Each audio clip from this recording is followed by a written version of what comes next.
Hello everybody. Power star Pawan Kalyan గారు, ఈ పేరు వినగానే ఏమనిపిస్తుంది? అంటే నువ్వు చెప్పడం కాకుండా ఆయన మాట ఒకసారి వింటే బాగుంటుంది అన్న ఫీలింగ్ మీలో ఉంది. అయితే డిఫరెంట్ కైండ్స్ ఆఫ్ ఇంటర్వ్యూస్ చేసిన నాకు ఇది చాలా డిఫరెంట్ ఎక్స్పీరియన్స్. పవన్ కళ్యాణ్ గారితో యూజువలీ ఇంటర్వ్యూ దొరకడం అనేది కొంచెం కష్టమైన విషయం. అలాంటిది ఈరోజు వారితో మాట్లాడబోతున్నాము. అండ్ ఇన్ కన్వర్జేషన్ అభిమానుల వైపు నుంచి కూడా కొన్ని క్వశ్చన్స్ అడగబోతున్నాను. చూద్దాం పవన్ కళ్యాణ్ గారు ఏమంటారు. జనరలీ ప్రతి ఇంటర్వ్యూ స్టార్ట్ చేసేటప్పుడు ఒక ఇంట్రో ఉంటుంది, కానీ on a very casual note నాకు ఎలా స్టార్ట్ చేయాలో కూడా అర్థం కాని ఒక పరిస్థితిలో నేను ఉన్నాను. Panjaa audio launch was something I can never forget అండి. So I'm starting off the same note because stage మీదకి వెళ్ళి మాట్లాడిన ఒక్క నిమిషం పాటు ఏం వినిపించలేదు చాలాసేపటికి చెవుల్లో.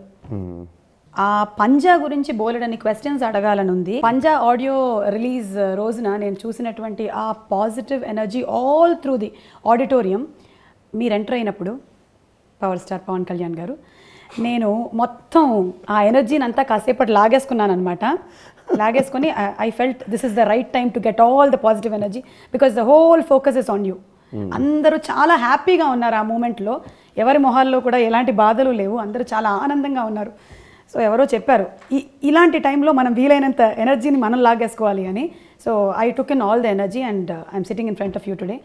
Very happy. మీ గురించి అంటే యాజ్ అ స్టార్ బయట చాలా ఎక్స్పెక్టేషన్స్ ఉంటాయన్నమాట. ఒక స్టార్ అంటే ఎలా ఉంటారు, వాళ్ళు కూడా చాలా నార్మల్గా ఉంటారా, ఓ ఇలా కూర్చుంటారా, వాళ్ళు ఇలా మాట్లాడతారా, అలాంటిది ఈరోజు నేను మీతో మాట్లాడడానికి వచ్చిన ఈ ఇంటర్వ్యూకి I'm in the same feeling.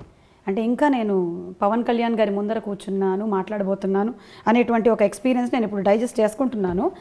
Okay, ఆయన వీలైనంత క్యాజువల్గా ఉంచమన్నారు. ఇప్పుడు ఇదంతా చెప్పేశాను.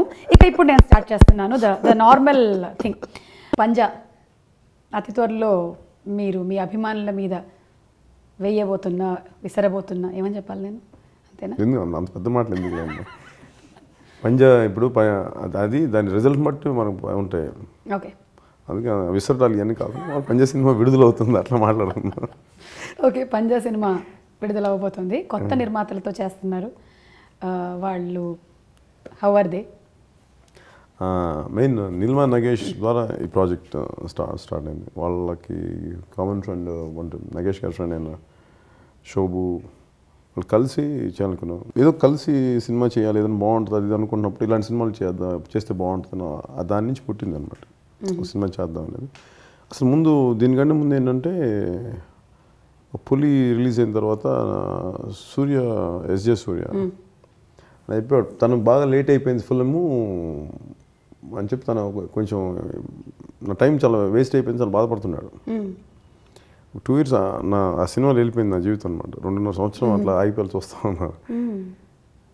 తను కొన్ని నాకు ఫినాన్షియల్ ఇబ్బందులు కూడా ఉండే ఆ టైంలో. సీన్ చూసి ఏదైనా సినిమా చేస్తే బయటపడచ్చు కదా అనుకున్నాను. ఎలా చేస్తాం నాకు కథలో ఎవరు తెలీదు, నాకు ఎవరి దగ్గరికి అంటే ఎలాంటి వాళ్ళు నాకు తెలియదు కదా అని తను చెప్పాడు. విష్ణువర్ధన్ ఉంటాడు, క్వైట్ ప్యాషనెట్గా మీకు కనెక్ట్ అవుతాడు చెప్పి తను యాక్చువల్ తను పిలిచి మాట్లాడాను. విష్ణు మీ ఇద్దరు కలిపి చేయండి చాలా బాగుంటుందని అంటే. సో విష్ణు నా దగ్గరికి వచ్చి ఫస్ట్ టైం నేను విష్ణుని చూడగానే అనుకున్నాను నేను సినిమా చేస్తాను. నేను కథ కూడా చెప్పలేదు అసలు అప్పటికి, ఇంకా కథ కూడా ఏం లేదు అప్పుడు. బట్ అంటే అతనిలో ఒక ఎంతూజియాజం ఎనర్జీ కనిపించింది. బాడీ లాంగ్వేజ్ అంటే మనిషి పని చేయడం చాలా సిద్ధంగా ఉన్నాడు అనిపించింది, కష్టపడటానికి. అది ఆరో కనిపించింది నాకు అతనిలో. కొద్ది రోజులు మేము ఇద్దరం కూర్చున్నాం, ఎలాంటి కథ చేయాలి ఇది అనుకుని మేము మాట్లాడుతా. నాకు చెప్పాను నాకు ఇలాంటి లైన్ ఉంటే బాగుంటుంది అంటే. తను ఆల్మోస్ట్ అదే జానర్లో తను ఆలోచిస్తున్నాడు. సో కొద్ది రోజులు మాట్లాడుకుందా తను ఒక 15 days తర్వాత ఒక లైన్కి వచ్చాడు. అంటే వీలైనంత వరకు మనకు పాసిబిలిటీ ఉందో ఉన్నంతవరకు I feel it's a good screen play. Okay, so this going to be entertaining completely. Sort of entertainer. And దీన్ని ఎంటర్టైనింగ్ మాఫియా డ్రామా అనుకోవచ్చు. అంటే నాకు అంత చెప్పాను కదా, ఎక్కువ మాట్లాడి దొరికిపోతాను, అందుకే నేను ఎక్కువ మాట్లాడతాను. ఏమంటామండి మీరు? ఏమి ఇచ్చారు దీనికి డెఫినేషన్ నాగేష్ గారు? Stylish action entertainer. అది సరిగ్గా వాళ్ళు చెప్పింది కానీ స్టైలిష్ యాక్షన్ ఎంటర్టైనర్. ఓకే, కొన్ని ఆల్రెడీ టీజర్స్ చూసాము. అందులో సాంగ్స్ అన్నీ డిఫరెంట్ స్టైల్స్లో బాగున్నాయి. ఎస్పెషల్లీ ఒకటి మీ వాయిస్తో వచ్చిన ఒక సాంగ్. నా వాయిస్లో సాంగ్ నేను కేవలం కొన్ని మాటలే పాట నేను పాడలే. మధ్య మధ్యలో నాది గొంతు కానీ పాట నేను పాడలే. పాపారాయుడు. నాకు అది చాలా ఇష్టమైన పాట. బ్రహ్మానందంగా నేను ఇంకా అదే చాలా బాగా చేశాను. నాకు తెలిసి ఆ పాట చాలా బాగుంది. నాకు చాలా వింటుంటేనే చాలా బాగుంది, ఇంకా చూస్తే ఎలా విజువల్ కూడా చాలా బాగుంది. నాకు చాలా బాగా నచ్చిన పాట అది. నాది బ్రహ్మానందం బాగుంటుంది. అండ్ నేను కూడా ఫస్ట్ ఈ సినిమా ఎదురు చూస్తాను, చూద్దామని ఎట్లా ఉంటుంది స్క్రీన్ మీద అని. అవునా? ఓకే. పంజాలో జై క్యారెక్టర్లో మీకు బాగా ఈ క్యారెక్టర్ చాలా దగ్గరగా ఉంది అని అంటే క్యారెక్టరైజేషన్ దగ్గరగా ఉండి నాకు నచ్చిన అంటే చాలా వాల్యూ అంటే మాఫియా బ్యాక్గ్రౌండ్ అయినా కానీ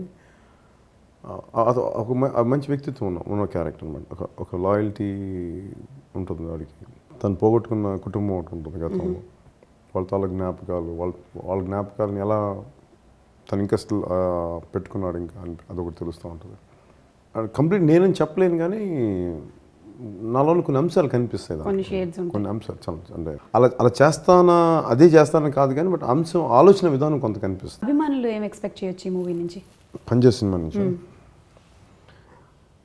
వాళ్ళు ఏదైనా ఎక్స్పెక్ట్ చేస్తారు, అవన్నీ ఉంటాయని మరి నాకేం తెలుసు.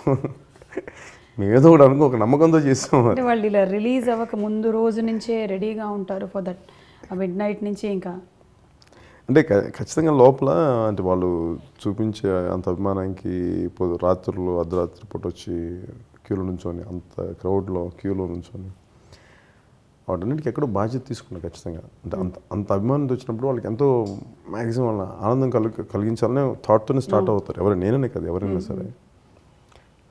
వాళ్ళ అంచనాలకి అంటే వాళ్ళ అభిమానానికి తగ్గట్టుగానే సినిమా చేసామని అనుకుంటున్నాను. మరి చూడాలి. ఓకే. మీకు మీ వైపు నుంచి ప్రెషర్ ఉంటుందంటారా? బికాజ్ అభిమానులు ఇంత ఎక్స్పెక్టేషన్స్ ఉంటాయి కదా. ప్రెషర్ ఉంది. అభిమానం ఒకటే కాదు కదా, మన ఆర్థికమైనవి కూడా ఉంటాయి, ఫైనాన్షియల్వి కూడా ఉంటాయి కదా. అడగపోతే మళ్ళీ కొంచెం ఆడైపోతుంది, ఊడిపోతుంది మనకి. అండ్ పంజా మ్యూజిక్ అండి, ఇట్ ఈస్ యువన్ శంకర్ రాజా గారు. నాకు యువన్ తోటి ఫస్ట్ టైం నేను ఆయనతో చేయటం. This was in particular director గారి చాయిసా? విష్ణు క్లాస్మేట్ తను చిన్నప్పటి నుంచి. ఓకే. సో వాళ్ళతో కలిసి చేశారు. పైగా క్లాస్మేట్తో పాటు వాళ్ళకున్న బాండింగ్ చాలా ఎక్కువ ఉంటుంది, వర్కింగ్ కంఫర్ట్ కూడా చాలా ఎక్కువ ఉంటుంది. ఆయన కొత్త ఇన్స్ట్రుమెంటేషన్ వచ్చింది, కొత్తదనం తీసుకొచ్చారు మ్యూజిక్. స్టాండర్డ్ సాంగ్స్ ఇవన్నీ కాకుండా కొంత ముందు నాకు కూడా కొన్ని విన్నప్పుడు ఇది బాగుంటుందని ఒక డౌట్ ఉండేది. బట్ వినే కొద్దీ అది చాలా అనిపించింది నాకు. అందుకే కొన్నిసార్లు సో ఆ విధంగా మెయిన్ వాళ్ళిద్దరు కాంబినేషన్ చాలా superior combination, Vishnu and Yuvan. And నాకు మెయిన్ వాళ్ళ అమ్మగారు చనిపోయి కూడా వెంటనే 3వ రోజు 4వ రోజు వెంటనే వర్క్ స్టార్ట్ చేసి ఆడియో రిలీజ్ అవడానికి కానీ నాకు అంటే దాన్ని బట్టి ఆయన త్వరగా ప్రొఫెషనల్ అని చెప్తాను.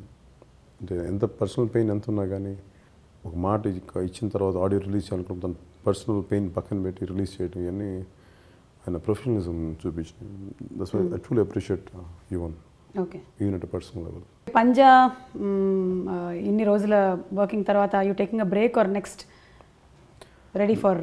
నేను ఇదివరకు అలా చేసేవాడిని, నాకు ఆ లగ్జరీ ఉండేది. ప్రస్తుతానికి ఆ లగ్జరీ లేదు. ఉన్నది ప్రస్తుత పరిస్థితుల వల్ల ఏంటంటే వెంటనే చేయాల్సి వస్తుంది. ఓకే అండి, థ్యాంక్ యూ సో మచ్. చాలా విషయాలే మాట్లాడాము. ఐ థింక్ మీ అభిమానులు ఇది చూసి చాలా హ్యాపీగా ఫీల్ అవుతారు. అండ్ పార్టింగ్ ఏంటంటే